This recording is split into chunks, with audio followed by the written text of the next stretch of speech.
A decade ago, most people understood drone warfare to be unmanned airplanes circling the battle space while being piloted half a world away via satellite link. The drones provided surveillance and could also be used as missile platforms. However, you had to be a wealthy, technologically advantaged country to deploy such drones. But now, drones commercially available for $500 have been used to destroy $5 million tanks. In this JSOU Snapshot, we'll be looking into the developing world of drone warfare.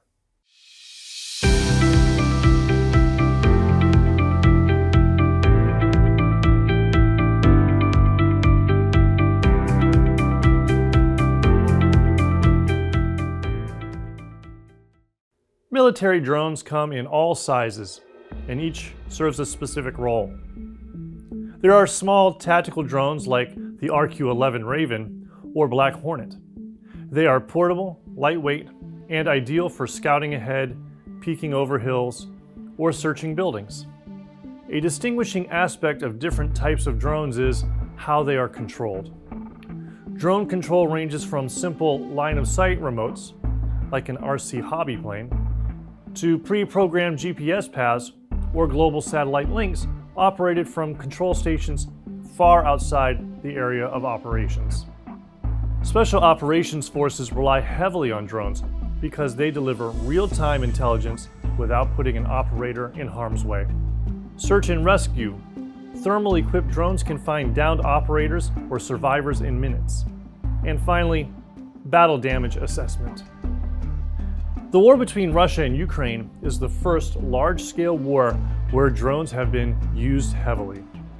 Here's what we've learned about how drones are being used in combat. Small attack drones that pilots control like video game characters, called first-person view or FPV, are being used as flying bombs that can destroy tanks and military bunkers very cheaply. Even a $1,000 drone is far cheaper per kill ratio than less effective forms of munitions, and certainly less than precision strike missiles. Russia has sent over 400 drones at the same time to overwhelm Ukraine's defenses.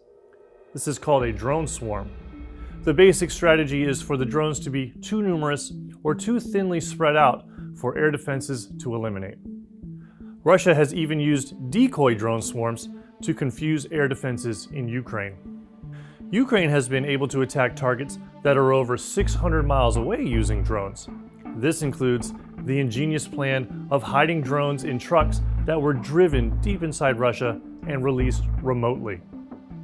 Both countries are constantly trying to outsmart each other with technology that can jam radio signals that control drones, trick them, or hack into enemy systems.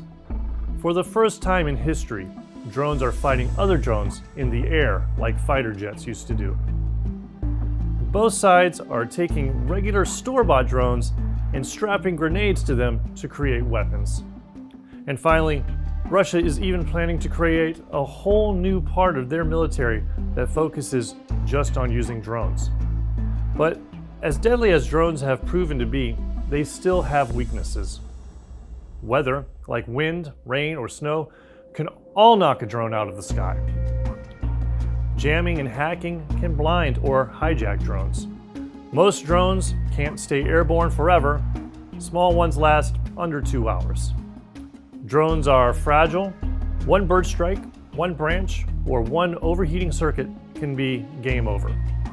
There are tools for drone detection and countermeasures: radar, nets, lasers, or even trained eagles. There are legal and political risks with drone usage. Civilian casualties and airspace violations can end missions before they begin. And finally, operator fatigue. Drone warfare is real warfare. It demands skill, focus, and endurance. Drones aren't a sideshow. They're now central to how war is fought, especially for special operations.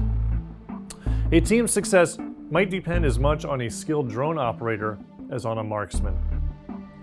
And no matter the size of the drone, we know that SOF will be at the forefront discovering new uses and countermeasures to the use of drones. Please like and subscribe to this channel to see more JSOU Snapshots in the future.